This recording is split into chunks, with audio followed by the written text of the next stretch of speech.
Halo, saya Dr. Noviandi Herlambang, spesialis saraf. Saya dokter saraf di Rumah Sakit Menteri Rahayu. Kali ini saya akan memperkenalkan suatu alat diagnostik yang kita sebut elektroensefalografi atau yang biasa kita singkat dengan EEG.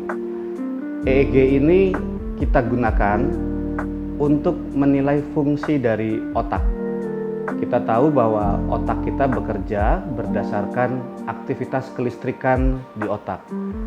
Aktivitas kelistrikan di otak ini akan mempengaruhi bagaimana cara kerja otak dan akan menimbulkan gejala-gejala khusus yang bisa terlihat pada waktu terjadi aktivitas yang berlebihan di otak. Prinsip dari alat EEG ini adalah untuk merekam aktivitas kelistrikan di otak. Jadi alat EEG ini berfungsi untuk menilai fungsi dari otak.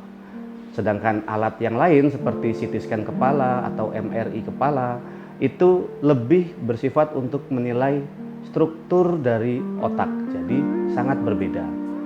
Kapan kita akan melakukan pemeriksaan EEG ini?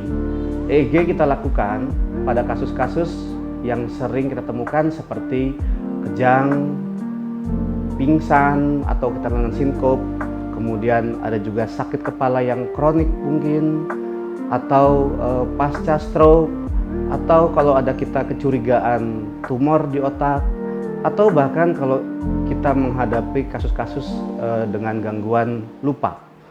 Ini kadang kita lakukan pemeriksaan EEG untuk menilai fungsi dari otak pasien kita. Dari pemeriksaan ini akan terlihat gelombang-gelombang otak yang abnormal atau normal. Sedangkan aktivitas gelombang otak ini sangat dipengaruhi juga dengan usia. Jadi pada usia-usia tertentu maka gelombang otak itu akan berubah. Gelombang otak akan menjadi lebih terlihat baik pada waktu usia-usia yang sudah menjadi usia dewasa. Berdasarkan usia-usia ini, maka kita dapat menggolongkan aktivitas listrik otak yang normal atau yang tidak normal.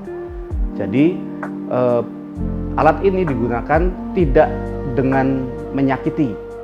Jadi pasien hanya tidur, kemudian dipasang elektrode kurang lebih sekitar 21 channel. Kemudian elektrode itu akan dihubungkan ke alat di komputer yang akan menghasilkan gelombang-gelombang di layar komputer. Kemudian kita akan analisa apakah gelombang-gelombang yang muncul tersebut masih dalam taraf yang normal atau sudah di dalam taraf yang tidak normal. Ada kalanya kita harus mengkonfirmasi hasil dari rekaman EEG ini ke pemeriksaan CT scan kepala apabila memang diperlukan. Demikian untuk Sobat Sehat, informasi mengenai alat yang kita kenal dengan elektroensefalografi. Semoga dapat menambah wawasan kita sekalian. Terima kasih.